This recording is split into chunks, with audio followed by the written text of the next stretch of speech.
Sepak Takraw! Let's try it.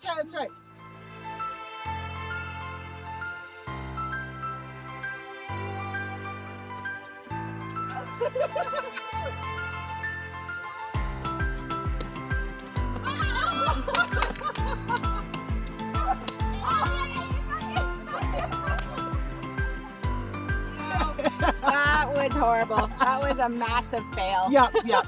We need professionals. Good morning. Hello, everyone. Thank you so much for joining me on another Tea Time with Tammie as we explore Brunei. Well, Brunei is not well known for sports. However, since 1999, they have been gradually improving. And I also read that they have some champions that have emerged for a sport that is well known throughout Southeast Asia. It is called Sepak Takraw. And today, I am so honored to have Rick Engel with me today. And he is the president of Sepak Takraw Association here in Canada, located in Regina. And he's going to talk to us about Sepak Takraw and this amazing sport that is taking storm. It's relatively new. Well, thank you so much, Richard. I appreciate for you joining me this morning. Oh, my pleasure. Glad to be able to chat with you today. I love it. Well, first of all, for those of us who have never heard of Sepak Takraw, can you tell us a little bit about the sport? Okay, well, basically, Sepak Takraw can be best described as kick volleyball, I think. And it's a combination of volleyball and soccer on a badminton court, I think would be the best way to describe it. You use all of the same body parts that you use in soccer to control the ball in a game that proceeds like volleyball. You pass or serve, and then there's, pop up the ball, set, spike, block, all like volleyball, but not using your hands and arms. You know what? The first time I actually saw a Sepak Takraw, I was watching a reality show and they were playing the sport. I had never seen anything like it. It looked like they were doing some sort of martial arts. Someone was doing a flip, near the net, and that's how they're getting it over. So I guess that's how you do that hard serve that you would do. Now, does it have elements of martial arts? Well, I would definitely say that it does have elements of gymnastics. Yes, possible martial arts. Probably more gymnastics at the higher level when you're talking about the backflip spikes and the roll spikes, which are very common in the highest levels of the game. And where's the origin? Where would Sepak Takraw would have started?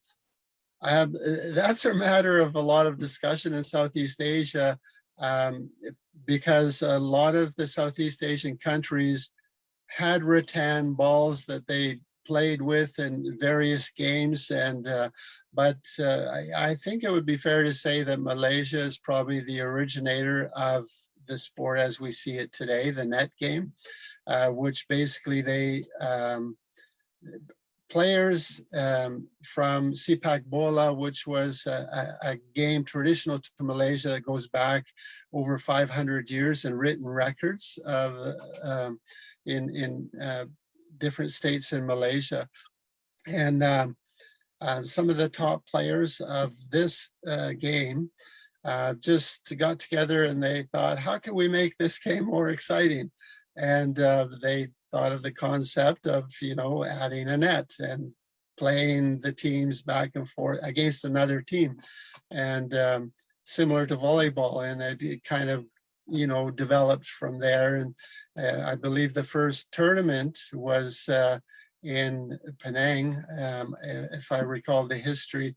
And the first international match would have been between Thailand and Malaysia. It kind of spread up the peninsula into Thailand, and then the two countries faced off, and And they continue to be the fiercest of competitors in this sport. Yes, I saw that. With a manual, you're able to get it into schools and you're able to grow the sport. And I think that from starting it at a young age, that is how you have future or for the sport. Yeah, and the other thing that I developed was a DVD called Sepak Takraw just for kicks. And that actually, I produced this DVD to go with the instructional manual. So the kicks that I introduced in the manual, then, you know, a phys ed teacher, for example, can put in the DVD. If they don't feel comfortable or they don't have the skills to demonstrate, you know, those kicks themselves, all they need to do is put in the DVD and the DVD does the demonstration for them. A step-by-step demonstration of each of the basic kicks and even some of the spikes. I'm so curious. Rick, how did you get introduced to Sepak Takraw in the first place? Were you living in Southeast Asia? Actually, yeah, I was. I was living in China. I was teaching English in China for 2 years. And in between my 2 years living in China, I wanted to travel in Southeast Asia. I had some friends and some contacts, and I decided to, you know, connect with them. And one of my friends lived in Thailand, and they were talking about this sport, you know, and so when I was there, I actually witnessed it. It was in Bangkok actually, and we were somewhere, I can't remember exactly where, but I was looking out the window and into a parking lot, and there was 2 poles and a rope strung across, just a rope, nothing else, no net, just a rope, because that's all they had. And they had a rattan ball, and there's 3 kids on each side of this rope strung across between 2 poles. And they were playing Sepak Takraw. And this is what my friend had told me about. And I had to ask him more about, what is this game? This is great. What these kids were doing with their feet, you know. And then I learned from my friend more about the sport, more and more, and I actually ended up coming back to Canada, and I had a job where I was introducing Asian culture into the school, and I was helping each of the teachers in all the different areas introduce Asia into their subject area. And so for the phys ed teachers, I said, boy, do I have a game for you guys. And so I actually ordered a dozen rattan takraw balls from my friend in Thailand. So right now, I'm assuming we're not competing nationally at that level yet within Canada, because in Southeast Asia, there are the beach games, there is the King's Cup in Thailand. We've competed in the King's Cup many times, actually. Really? Yeah. Yeah, I led teams and played in the King's Cup. Oh, wonderful. Okay, so we do go internationally and compete.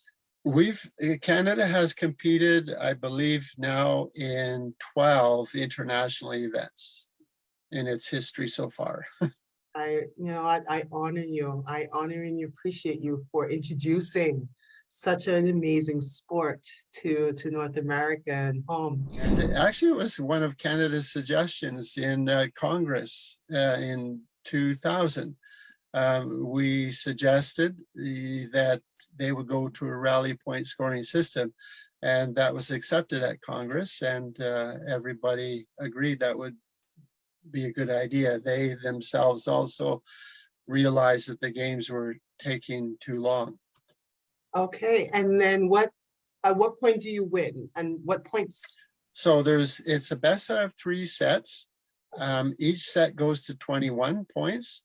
But you have to win by 2 points up to a maximum of 25. So if it was a very close match and the points ended up going back and forth, and it was 24-24. Next point wins. I see. So Oh, my even, goodness. yeah. So even though you have to win by 2 points, that's the only time where you don't, yeah, just 1 point separating. How, I guess, as we wrap up today, I cannot believe how fast time flew. We're almost at the end of our time. But where do you want to see, or what is your vision for Sepak Takraw here at home in Canada, and maybe even internationally? What is your vision for someone who's so passionate about the sport? I would love to see Sepak Takraw continue to grow in Canada. I mean, we've successfully put it into over 3,000 schools across the country. We would love to see it continuing to grow in schools as a sport, and then spilling out into clubs, Sepak Takraw clubs, and more provincial Sepak Takraw associations developing across the country, like it did in Saskatchewan here. Yeah, I mean, that's my vision for the sport in Canada. And then, of course, getting back to some of the international competitions, which we haven't been involved now. I think our last one was in Las Vegas. Canada played in a tournament in Las Vegas a few years ago. But we just, yeah, I would love to see the provinces develop provincial associations and really have competitions between each other, and that would lead to the national tournament, that would lead to the team going to international and world championship events. Well, you know what? It is such a fascinating sport. And just like you, probably when you first saw it with the 2 poles and the rope, it is something that's, you know, what is happening? And it draws the eye and attention. So I would love to see that as well. And the next time that I'm invited here in Toronto, I will definitely be going to a Sepak Takraw tournament. Absolutely. Whether I can play it or not is a different story, but I will attend. Oh, you got to try it. Right? I'll do Yeah. anything at least one time. But I must warn you, it's very addictive. Is it now? Well, Yeah. that's okay. Well, we've come to the end of our show, and Rick, it has been a pleasure, absolute pleasure, learning about your journey and these stories of how you took a sport that is unknown virtually and brought and developed it to the point where it is now, and that I can call on Sepak Takraw Canada to have an interview. This is fantastic. It's just fabulous. And I just want to say I appreciate your journey. I appreciate all the work that you've been doing and have done. And I share that sentiment that this is a sport that should definitely grow and develop. But do you have any final words for us today? I think I would just encourage anybody who, you know, found this interesting and would like to try the sport to contact Sepak Takraw Canada through our website at takrawcanada.com. And there are a lot of resources on the website that are accessible to anyone who goes online. And I think that's the start. I would just encourage anybody to, and if you don't know anybody else that plays in your community, start a club. You know? It takes one person, and just invite some friends, and you know, it's only 3 players needed for a team. 6 players and you have a club, right? You have 2 teams that can play each other. And so in that regard, the sport is very inexpensive to play. And you play on a badminton court, and all schools have badminton courts. And, you know, there's outdoor net sets that you can get to play outside in the park in the summertime. So it's a very exciting game and very inexpensive game to play. And anybody can play it. And what I would encourage any phys ed teacher is when you introduce it, just modify the rules, allow bounces, and don't count the number of hits per side. It doesn't have to be just 3 hits. When I talk to phys ed teachers, I tell them, play what I call it's alive, Sepak Takraw. As long as the ball is bouncing or in the air, it's alive. And kids will love it, and they have immediate success in that way. And as they get better, you just increase the challenge. And so I guess that would be my encouragement to anybody that might be in a position to instruct. Go ahead and just go for it. I love it. I love everything you just said. I appreciate that. Well, everyone, thank you so much for joining me. Terima kasih. Thank you. And we will see you again soon. Salamat jalan. Goodbye. Goodbye, Rick. Goodbye. Thank you so much for having me. I appreciate you. Thank you for joining me.